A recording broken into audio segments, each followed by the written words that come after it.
أعوذ بالله من الشيطان الرجيم بسم الله الرحمن الرحيم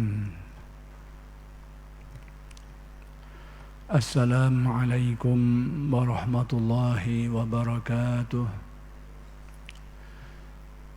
الحمد لله رب العالمين وبه نستعين اللهم صل على سيدنا محمد النبي الأمي وعلى آله وصحبه وسلم رب اشرح لي صدري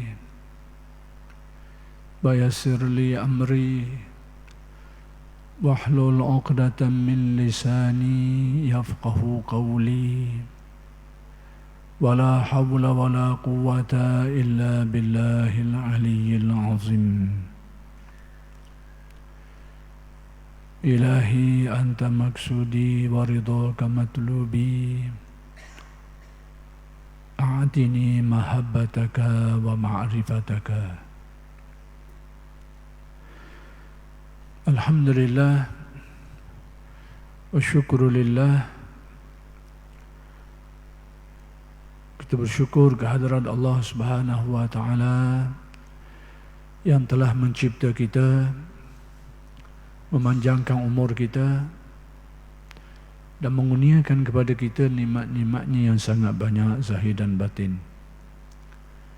Mudah-mudahan segala nikmat-nikmat yang dikurniakan itu sentiasa dikurniakan kepada kita dan dijadikan kita orang yang bersyukur. Mudah-mudahan dengan berkat syukur Allah Subhanahu wa Ta'ala bukan saja mengekalkan nikmat yang sedia ada itu, malah ditambah lagi dengan nikmat-nikmatnya yang lain. Kuliah Masjid Abidin pada malam ini ingin meneruskan huraian kalam hikmat Syekh Ahmad Ibn Athaillah Al-Iskandari radhiyallahu anhu. Kalam hikmat yang ingin disambung huraiannya ialah kalam hikmat yang ke-234,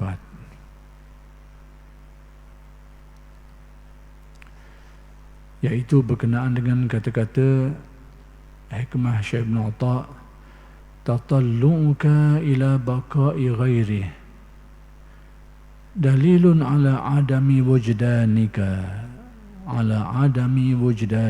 lahu wastihashuka lifuqdani ma siwahu dalilun ala adami wuslatika bihi, yakni kecenderungan hatimu, keinginanmu supaya kekalnya sesuatu yang lain daripada Allah, sekalipun itu baik, adalah bukti, adalah dalil bahawa hatimu belum benar-benar menemui atau sampai kepada Allah Subhanahu wa Ta'ala, dan merasa gelisahnya, tak sukanya, susah hatinya dan sebagainya kerana kehilangan sesuatu yang lain daripada Allah itu adalah dalil, bukti yang menunjukkan bahawa engkau masih belum sampai kepadanya dengan sebenar-benar yang dikehendaki. Jadi kalam hikmat Syekh Ibn Atha yang ke-234 ni, Syekh nak beritahu tentang hal-hal yang berlaku berkait dengan usaha manusia untuk mendekatkan dirinya kepada Allah, ataupun yang diistilahkan oleh ulama tasawuf sebagai sampai kepada Allah.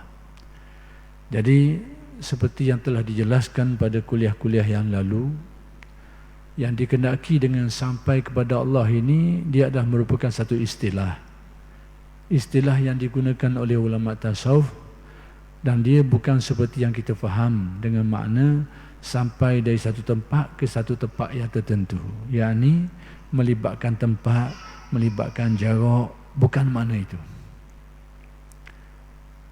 Jadi sampai yang digunakan istilah sampai dalam ilmu tasawuf ni bukan dengan makna itu. Apa saja makna yang melibatkan tempat, melibatkan jarak, itu bukan. Jadi kalau begitu, Apa maksud sampai ini? Iaitu sampai kepada keyakinan terhadap Allah. Daripada ilmul yakin menjadi ainul yakin, menjadi hakul yakin. Sampai kepada apa yang disebut sebagai peningkatan tahap-tahap kefahaman dan keyakinan terhadap Allah dan makna-makna yang seumpama dengannya. Jadi banyaklah dari segi huraiannya. Cuma saya nak jelaskan bahawa maksud sampai itu dengan makna itu.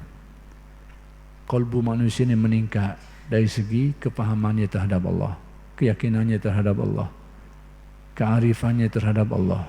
Itulah yang mengukur darjat sampai, dekat ke jauh ke, sampai ke dok ke, dalam hubungan kita dengan Allah Subhanahu Wa Taala. Dia bukan melibatkan jarak, dia bukan melibatkan tempat. Jadi sekarang Syekh Ibn Atta nak beritahu, oleh kerana masalah siapa tak siapa ni, dia merupakan urusan dalaman.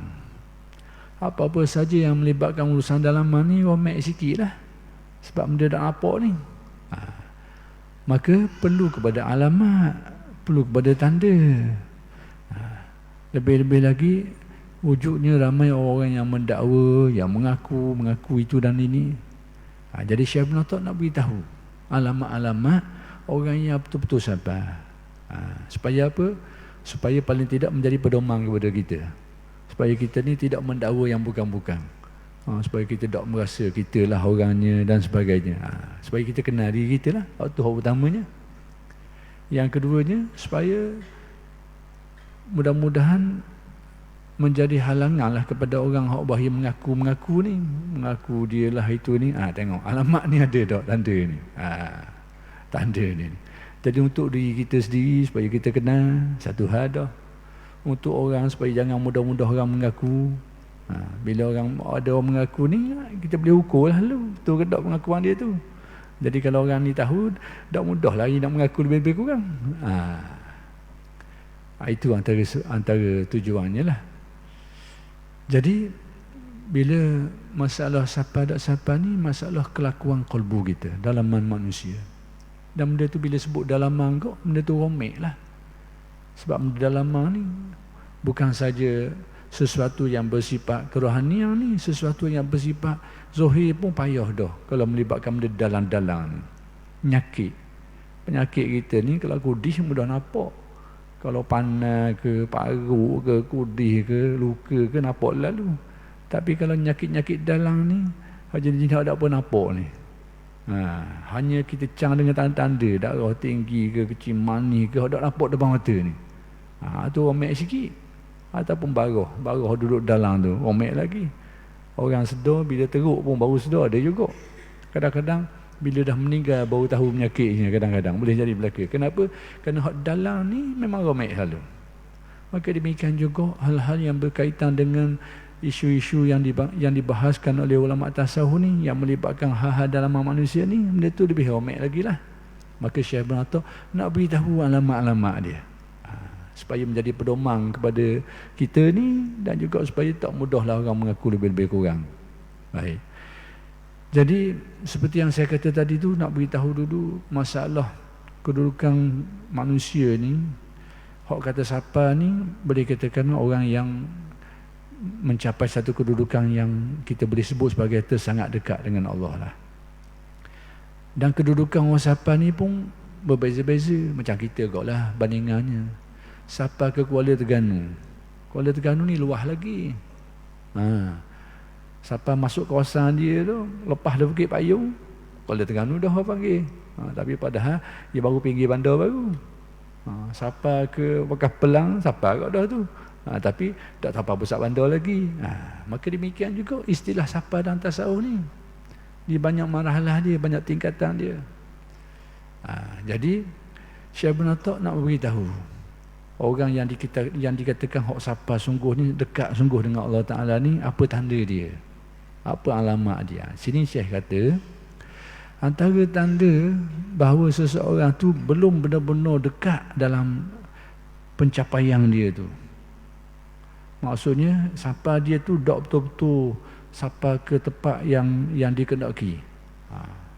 Mungkin siapa separuh tu siapa lah separuh, tapi tak siapa ke tempat yang betul-betul dikehendaki tu. Baik, antara tandanya dia kata, iaitu ada timbul keinginan hati seseorang tu. Keinginan hati, kecenderungan hati, kemauan hati, supaya keinginan hati supaya sesuatu yang lain daripada Allah Ta'ala tu supaya kekal berterusan, tak hilang.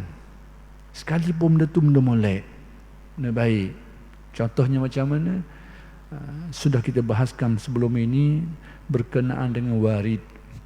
Warid ni adalah hasil daripada amalan-amalan yang dibuat oleh seseorang. Ibadah-ibadah, amalan-amalan yang dibuat dengan tekun, dengan ikhlas, dengan istiqamah, dengan ada panduan guru-gurunya lagi. Walidnya kalau dia beramal ni, melaksanakan agama dengan pedoman-pedoman ni, dia akan dengan kurnia Allah, dia akan dapat warid, natijah dia, hasil dia. Banyaklah jenis-jenis warid ni. Antaranya diberi kerenang, rasa ringan nak buat ibadah, rasa lazat ketika kita berzikir, berbuat ibadah kepada Allah. Yang sebelum tu kita tak rasa gitu. Kadang-kadang rasa khusyuk dalam ibadah ni. Kadang-kadang diberikan kefahaman yang mendalam, yang sebelum tu dia rasa tak nak faham gitu. Tiba-tiba jadi mudah faham. Mendalam pula faham dia tu. Yang mungkin sebelum ni dia tak pernah merasai dapat faham seperti itu. Kadang-kadang. Dan banyak lagi lah betul-betul yang lain waridat ni. Jadi benda tu bukan benda tak molek, benda molek. Allah Ta'ala beri kita khusyuk, menyebabkan kita rasa ibadah kita rasa lazat. Allah Ta'ala beri kepada keyakinan sehingga kepayahan, kesusahan jadi ringan pada kita. Dia beri keyakinan, dia beri kefahaman. Hak payah-payah yang sebelum ni kita tak nak ada, kita mungkin gelisah, mungkin kita putus asa, sekarang dah. Sebab apa? Dia beri keyakinan, dia beri kefahaman. Masa-masa yang berat-berat pun jadi ringan, tidak mempengaruhi lagi. Itu antara kesan-kesan waridan. Jadi sekarang benda tu baik, tapi Syekh nak kabur kalau kita ada kecenderungan supaya keinginan supaya benda-benda tu supaya kekal dengan kita lah, sebab kita sayang, sebab sedap benda tu. Itu alamat kata Syekh, tak sampai ke pusat lagi. Kalau bandar kau tak sampai ke tengah bandar lagi. Mungkin baru sampai ke Pelang baru. Ataupun sampai ke Payung, tak sampai tengah bandar lagi. Bila masuk dah kawasan dia tu. Jangan tidak masuk lagi ni. Ni bukan duduk Kuala Berang ni. Ni duduk bandar dah ni. Cuma tak sampai tengah bandar lagi bandingannya begitu. Itulah kata. Bila kita ada keinginan supaya apa yang dikurniakan itu supaya sebab kita rasa suka benda tu, dengannya lah kita rasa berharga, kita rasa kebahagiaan, keyakinan. Itu benda bagus. Dengan khusyuknya hati kita dapat merasai itu. Tapi kita sayang benda tu supaya jangan hilang. Bila ada tu alamat bahawa seseorang tu dok sampai ke pusat dia lagi, dok sampai tengah molek lagi. Maksudnya dia dah sampai lah sebahagiannya, tapi dok sampai kepada, kalau bandar kau pusat bandar, tak sampai ke tengah-tengah molek lagi. Dalam masalah makrifat kau, dia belum mencapai hakikat sampai dia tu. Mungkin sampai pada sebahagian tertentu saja. Itu maksudnya. Jadi bagi orang-orang yang ada keinginan untuk lebih maju, dia kena fahamlah benda-benda macam ni. Dia kena faham bahawa kadang-kadang ada juga kita rasa macam sesetengah orang mengalami pengalaman tadi tu, keasyikan dia beribadah, tiba-tiba sampai satu masa kadang-kadang dia hilang sementara. Di ahwal ni, perasaan-perasaan tadi tu dalam dunia tasawuf, dalam ilmu tasawuf, orang panggil ahwal. Ahwal ni maksudnya dia mari dan hilang. Tu mari pula, hilang pula. Itu sifat dia, perangai dia, kelakuan dia tu. Dan rasa lazat ibadah, lepas tu rasa lawa pula, beriadah lagi, amal lagi, sampai masa mari pula. Kadang-kadang lama, sebulan rasa kemanisan tu, 2 bulan, kadang-kadang sekejap je, 2 hari je, 2 hari, lepas tu hilang. Kadang-kadang lama, kadang setahun dia rasa dia hilang. Itu memang tabi'i dia, sifat dia. Mungkin ada orang tanya, mari mana benda-benda gini ni, mari mana benda-benda gini ni. Ulama tasawuf kalau dia cakap tak kosong, ada tempat pijak dia, ada tempat sandaran dia, ada dalil dia. Kita kena faham. Sebagaimana ulama-ulama fiqh bila mereka ni beri fatwa hukum dan kitab-kitab mereka tu, sekalipun tidak kabur ayat ni, dalil tu, dalil ni, tapi orang yang mahir tentang ilmu tu, ilmu fiqh ni, dia tahulah ayat mana. Cuma dalam kitab fiqh kita mengaji tak sebutlah dalil ayat ni, sebab kalau sebut dalil ni jadi panjang. Kalau kita nak mengajar, kita nak belajar, nak ambil wuduk, sepatutnya kita boleh faham dalam masa sehari je, setahun tak faham lagi. Kita tengok dalil-dalil ni. Jadi ulama memperekahkan benda tu, maka tidak disebut dalil-dalil ni, dia buang dalil Quran hadis ni, tapi dia ambil buah saja supaya senang kita mengaji. Belajar dalam 5 minit, dalam setengah jam tahu dah, bukan setengah jam, 10 minit je tahu dah cara nak ambil wuduk. Tu tujuan. Maka tasawuf pun macam tu juga. Kitab-kitab mereka ni, mereka sebut buah-buah dia tu, tapi buah-buah mereka sebut tu adalah pokok dia tu, ada dalil dia, ada hujah-hujah dia, cuma tak sebut tu panjang. Kalau sebut pun sebut sikit-sikit je.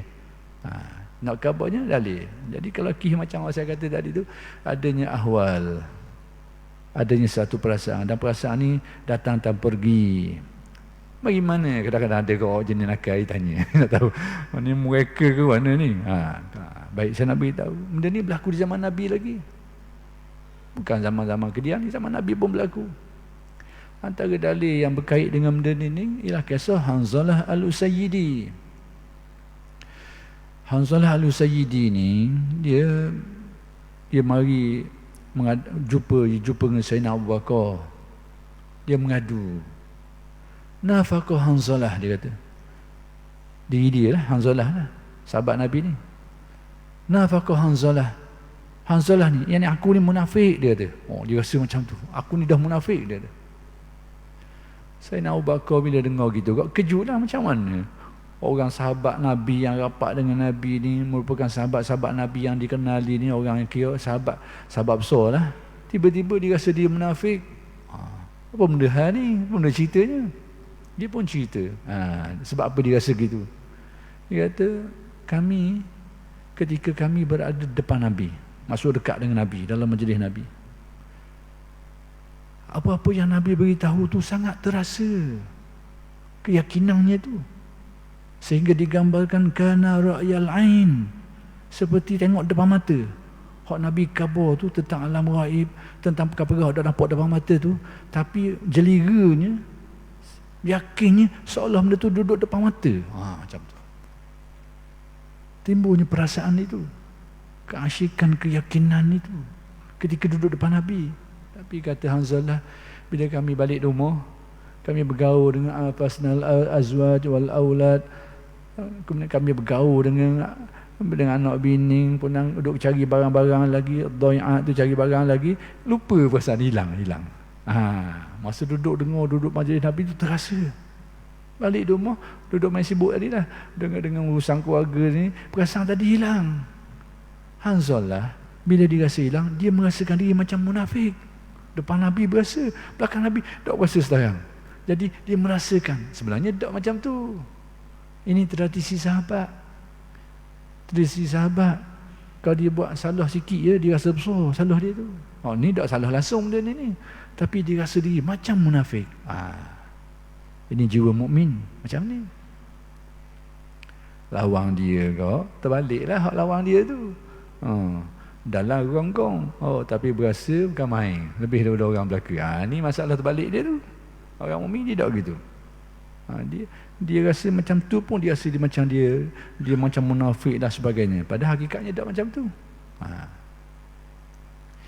Jadi dia mengadu ke Sayyidina Abu Bakar.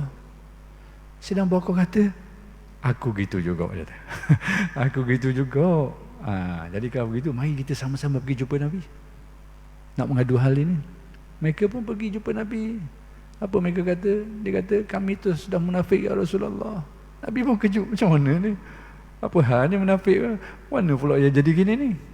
Sebab siapa ni? Sayyidina Abu Bakar Siddiq. Sahabat-sahabat besar Nabi laka, tapi mereka merasakan macam munafik. Lalu mereka menceritakan apa yang mereka sebut tadi tu. Apa komentar Nabi? Tengok pada komentar Nabi. Apa ulasan Nabi buat atas kata-kata dia tu? Dia kata, Nabi kata apa? Nabi kata, lau tadumuna alaihi wa fi zikri la safahatkumul malaikah fi turukikum wa ala furushikum atau kama qala. Sekiranya kata Nabi, keadaan yang mu'alami tadi tu ketika menduduk sama dengan aku dalam majlis aku tu, kata Nabi, kadang yang perasaan yang mu'alami tadi itu berterusan dan hatimu juga terus berzikir, ingatnya kepada Allah tu berterusan juga. Keadaan yang kau alami tadi pun berterusan juga, hatimu zikirnya, ingatan terhadap Allah pun berterusan juga. Sekiranya ini berterusan, kata Nabi, la safahatkumul malaikah, malaikat akan bersalang denganmu ala furushikum, di tempat-tempat pembaringanmu, tempat tidurmu tu, wa fi turukikum wa ala furushikum, di jalan-jalan yang kamu lalu tu, malaikat akan bagi salam denganmu. Dan tempat-tempat yang duduk, tempat membaring, berehat tu, malaikat akan bersalam denganmu. Artinya apa? Artinya rohanimu menjadi jernih, bersih. Bila benda bersih ni, maka didekatilah oleh makhluk-makhluk yang mulia. Maka malaikatlah yang sesuainya. Dia gini, kalau madu kau, semut mari, semut hak manis ni. Lalat tak mari madu. Tapi kalau bakar, ni mari lalat. Gitu je petua dia. Jadi nak kata apa, bila rohani manusia jernih datang, didekati oleh makhluk-makhluk yang mulia, para malaikat. Cuma Allah Ta'ala tak buka rahsia tu, tak nampak lah. Tapi Nabi beritahu, sekiranya kamu berada dalam keadaan seperti itu, kamu akan disalami oleh malaikat. Cuma tinggal lagi Allah Ta'ala tak zahirkan benda tu. Tapi itulah perkhabaran Nabi. Cuma kata Nabi, walakin ya Hanzalatu sa'atan. Tetapi realitinya, ghalibnya, apa yang berlaku tu dia sa'atan. Ia mari sekejap hilang, mari sekejap hilang. Nabi kata memang itu ciri dia. Maksudnya jangan susah hatilah. Maksudnya bila duduk depan Nabi berasa balik hilang, tak apa, itu memang nature dia dah, itu tabi'i dia dah. Jadi pertama sekali adanya perasaan tadi, itu panggil ahwal. Ciri dia datang dan pergi berlaku pada sahabat-sahabat Nabi. Tu nak khabar, nak tengok dalil. Sebab dia kata mai mana tak je dengar dalam hadis ni. Tu dia. Tak tengok hadis ni, tak dengar Jadi itu disebut ahwal, datang dan pergi. Jadi nak beritahunya keadaan ini, bila seseorang tu dikurniakan tadi kemanisan beribadah, kelazatan, pertambahan keyakinan dan sebagainya, kadang-kadang dia datang dan pergi. Ghalibnya masa dia pergi tu orang rasa Allah, dia rasa nak lagi. Dia agak bagi jangan hilanglah benda ni. Jadi kata Syekh Melata, bila ada gitu, itulah tanda hatimu tak betul-betul sampai ke titik, sampai ke tengah bandar lagi. Mungkin sampai pada sebahagian, tapi tak sampai ke tengah bandar. Tapi bukan benda tak molek benda tu. Tempat memberhenti minum air tu dalam bandar dah tu, cuba duduk duduk kat kapelang ni. Dia tak masuk tengah ni lagi. Jadi mengalami kalman tadi sudah baik, tetapi keinginan supaya duduk kekal itu alamat bahawa mu tak sampai ke tengah dia, pusat dia. Demikian juga bila kehilangan sesuatu tadi tu, hilang kita rasa Allah susah hati. Bila kita dapat benda tu, kita nak supaya biar kekal. Tiba-tiba sampai masa dia hilang, sebab tabi'i dia gitu. Hilang, tak rasa dah kelazatan dan sebagainya, kita pun susah hati. Susah hatimu itulah, kata Syekh Melata, tanda kedua, memang mudah sampai ke pusat bandar lagi. Kalau makrifat kau, mudah sampai kepada hakikat makrifatnya lagi. Nak kabarnya bahawa fenomena ni berlaku, dan sekiranya berlaku, kita ambil pedomang lah, bahawa kita ni kena berusaha lagi, mudah-mudahan kita sampai kepada apa yang dimaksudkan. Itu je.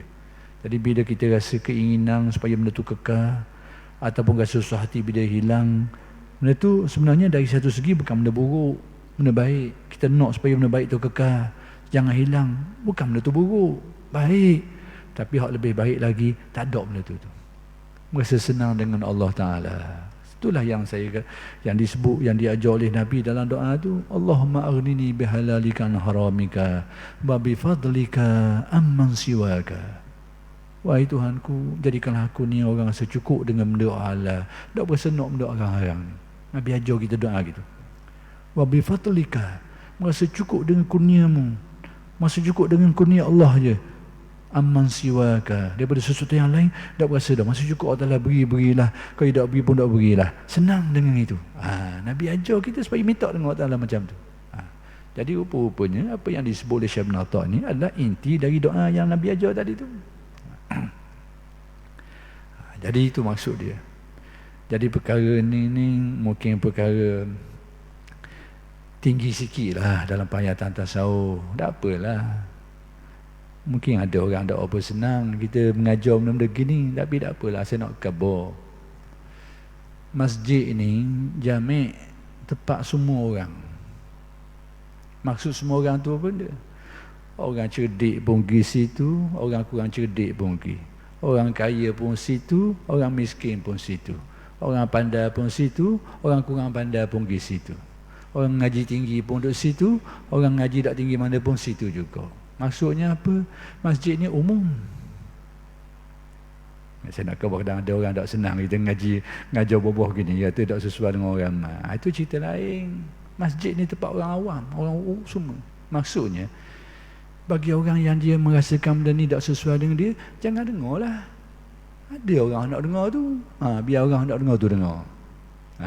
Sebab apa saya kata, cuba tengok Madrasah Haramain, tengok sejarah Islam awal.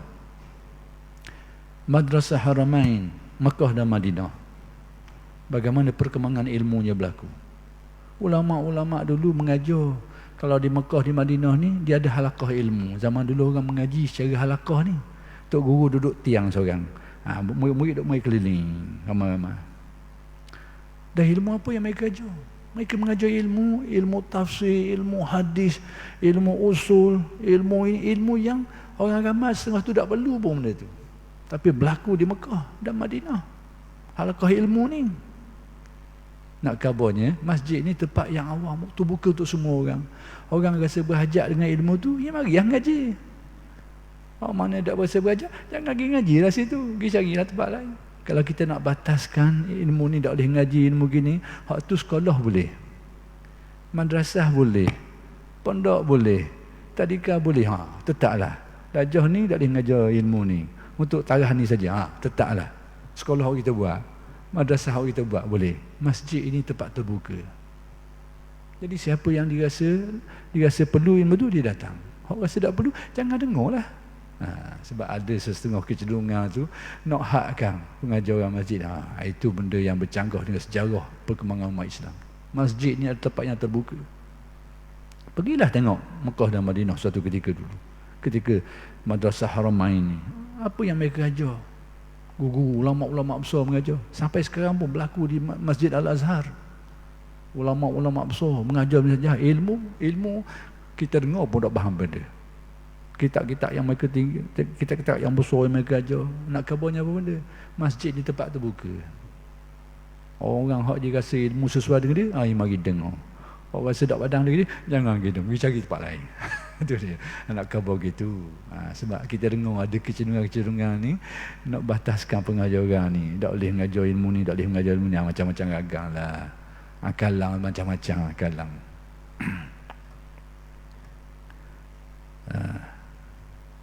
Rumah kita tak apa nak buat begitu. Pondok kita tak apa nak buat begitu. Sebab itu hak kita bebas. Orang kelas ni tak boleh mengajar ilmu. Tak apa. Tapi masjid itu bukan gayanya.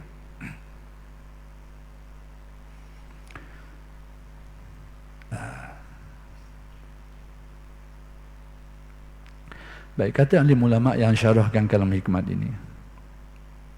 Jadi kita mungkin kalau sampai sini pun paling tidak faham, jadi dah dapat faham, dapat pedoman. Mana kan tahu akan datang Allah Ta'ala beri ruangan untuk kita memahami lebih mendalam. Kita sudah ada pedoman, mudah-mudahan. Baik, kata alim ulama yang mensyarahkan kalam hikmat ini, bertemunya manusia dengan Tuhan dan sampainya kepadanya. Maksud bertemu ni, sampai ni macam saya sebut tadilah, jangan kita faham dengan bahasa lurah kita, bahasa yang kita faham biasa. Bertemu ni bahasa kita, bila temu kena depan lah, duduk depan ni beradak. Sampai ni juga melibatkan tempat lah, tempat melibatkan jarak tepat. Tapi dalam hubungan dengan Allah, semua itu bukan dikendaki. Baik. Inilah kata alim ulama ni. Inilah puncak harapan. Yang diharapkan oleh ahli-ahli ibadah ni, ahli ibadah lah. Manusia ni sebenarnya nak tak nak dia akan balik ke Tuhan belaka. Inna lillah wa inna ilaihi raji'un. Kita ni nak tak nak milik Allah. Dan nak tak nak tetap akan balik ke dia. Jadi bab balik ni ada orang nak balik. Ada orang tak pernah nak balik, dia apa nak balik? Sedap duduk sini. Ada orang bersedia nak balik. Ada orang tak bersedia nak balik. Kerana dia duduk tergelang, tak bersedia nak balik. Ada orang percaya dia akan balik. Ada orang tak percaya. Dia ingat mati tu habis gitu je. Macam-macam agak lah. Tapi nak beritahu hakikatnya, innalillah wa inna ilaihi raji'un. Kita ni nak tak nak tetap milik dia, nak tak nak tetap akan balik. Sekarang kalau hikmah ni bagi orang yang nak balik. Orang yang nak balik kena kembali kepada Allah. Kalau di akhirat nanti baliknya itu secara terpaksa, tak boleh nak pilih dah. Tak boleh nak anjak. Siapa masa dia tak boleh nak anjak. La yastakiruna sa'atan wa la yastakdimun. Dia siapa aja ni nak percepat pun tak boleh, nak menangguh pun tak boleh. Hak tu balik secara terpaksa. Tetapi ulama tasawuf mengajarkan kita sebelum kita balik secara terpaksa tu, balik dulu secara rela ini. Balik dulu secara rela ini. Berusaha untuk balik secara rela ni. Supaya apa? Supaya illa man atallaha biqalbin salim. Kecuali orang yang datang menghadap Allah dalam keadaan hati yang sejahtera. Maksudnya orang balik di akhirat nanti, di dunia ni dia sudah salim, hatinya sudah balik ke dia dah. Sudah kembali kepada Allah. Maka di akhirat tadi, maka baliknya balik yang mulia, balik yang baik. Anak khabar kita. Jadi nak beritahunya di sini, Syekh Alim ni kata apa? Inilah puncak harapan. Yang inilah harapan yang paling tinggi bagi orang yang nak balik tadi tu. Harapan dia. Harapan orang yang faham benda ni dan dia rasa nak balik, inilah kemuncak dia, kemuncak yang diharapkan. Baik, dan dengan itulah ia mencapai kebahagiaan. Balik kepada Allah Ta'ala ini juga adalah sebab kepada kemuliaan.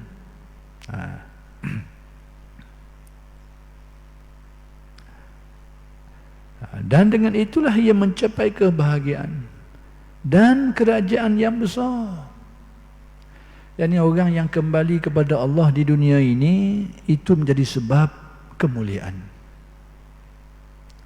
Dan orang yang kembali kepada Allah di dunia ini, itu juga menjadi sebab dikurniakan kerajaan yang besar. Apa benda kerajaan yang besar? Antaranya kerajaan besar ni, masuk kerajaan besar ni bukan jadi presiden, bukan jadi menteri besar. Tu dah besar mana tu? Nama je besar. Besar ni ni. Besar ni. Besar ke mana ni?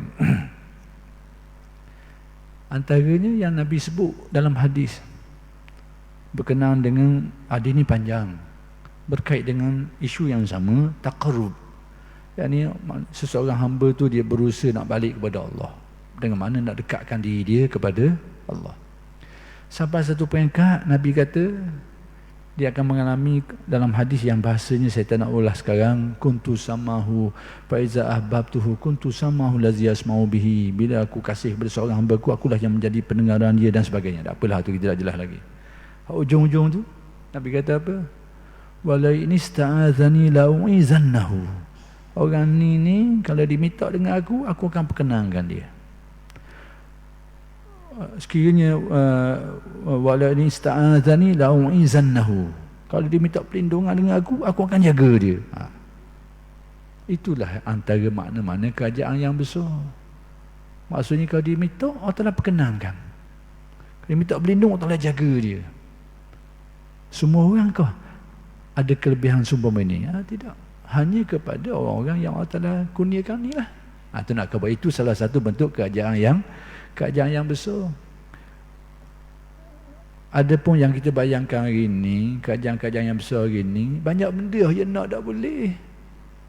Ni orang yang pejabat besar-besar ni. Ingat ayah nak boleh belaka. Belambak ayah nak dah boleh. Dah besar pun nak gitu. Nak kabarnya. Jadi kalau saya nak kabar, kerajaan yang sebenar-benar besar bila Allah Ta'ala kurniakan ini. Wala ini ista'azani la'u'izannahu. Bila dia minta berlindung dengan aku akan jaga. Sekiranya dia minta dengan aku akan beri. Wala ini ista'azani la'u'izannahu. Kalau dia minta berlindung dengan aku akan jaga dia. Itu dia. Inilah kerajaan yang besar. Kehendak dia ditunaikan Allah. Ajak dia ditunaikan Allah. Bagi orang-orang yang itulah yang dikatakan kerajaan yang besar. Maka orang yang antara yang dikurniakan kerajaan yang besar ni orang yang berusaha nak kembali kepada Allah Subhanahu Wa Taala. Bahkan dengan itu ia akan lupa dan terhibur segala sesuatu, akan lupa dan tidak terhibur. Perkataan tidak saya rasa tercicir di sini.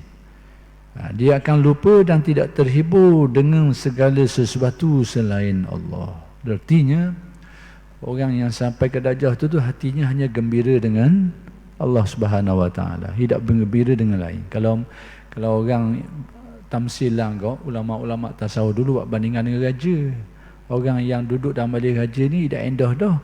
Apa ni tamang-tamang, kebun-kebun, tukang kebun tidak cara dah benda tu.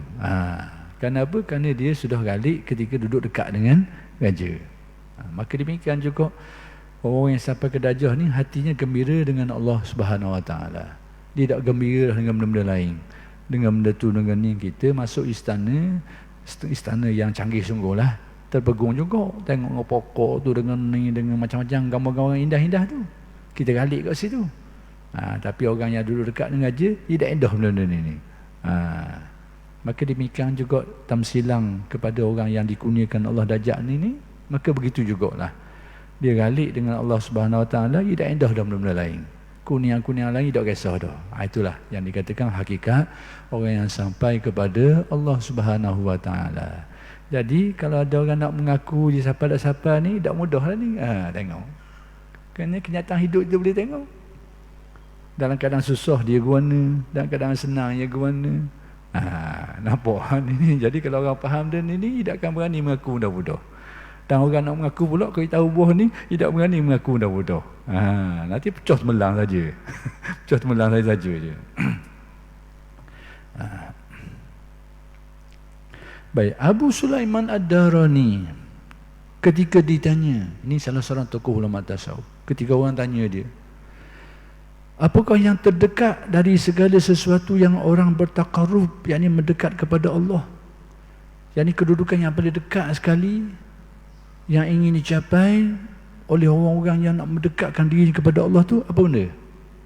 Hak paling kau tengok suk sekali, orang yang nak mendekatkan diri kepada Allah Ta'ala ni, hak ujung sekali tu apa benda? Jawab Abu Sulaiman Ad-Darani, supaya Allah mengetahui bahawa di dalam hatimu tidak ada sesuatu yang diinginkan kecuali Allah. Itu yang nak akhir sekali. Bahawa di dalam hati dia itu tidak ada pergantungan, pautan, keinginan, kegembiraan, kesukaan kecuali dengan Allah. Itulah hak ujung sekali yang ingin dicapai oleh orang yang nak mendekatkan diri kepada Allah. Gembira hatinya dengan Allah. Tidak kira apa-apa, apa-apa yang berlaku, senang ke susah ke, yang penting dia rasa senang dengan kurnia Allah, dengan pemberian Allah, pergantungan hati dengan Allah. Kalau siapa hati gitu tu, itu alamat lah tu. Alamat orang ni memang dia siapa sungguh. Sebenarnya apa yang disebut tu baik, baik di dunia maupun di akhirat. Maksudnya urusan dunia pun, hal-hal keduniaan pun, ataupun hal-hal keakhiratan, tidak kisah. Yang penting hatinya itu sentiasa berhubung, berpaut dengan Allah. Dia senang dengan tu. Sama ada syurga ke kalau di akhirat, atau atas dunia ni dengan pemberian tu ke, pemberian ni ke, keramat tu, keramat ni, tidak kisah. Yang penting hatinya dapat berpaut bulat hanya kepada Allah. Itulah kemuncak yang nak dicapai oleh orang yang nak mendekatkan diri kepada Allah. Sebenarnya kalau kita tengok pada Al-Quran, itulah isyarat yang dapat difaham daripada firman Allah, Qulillah summa zarhum.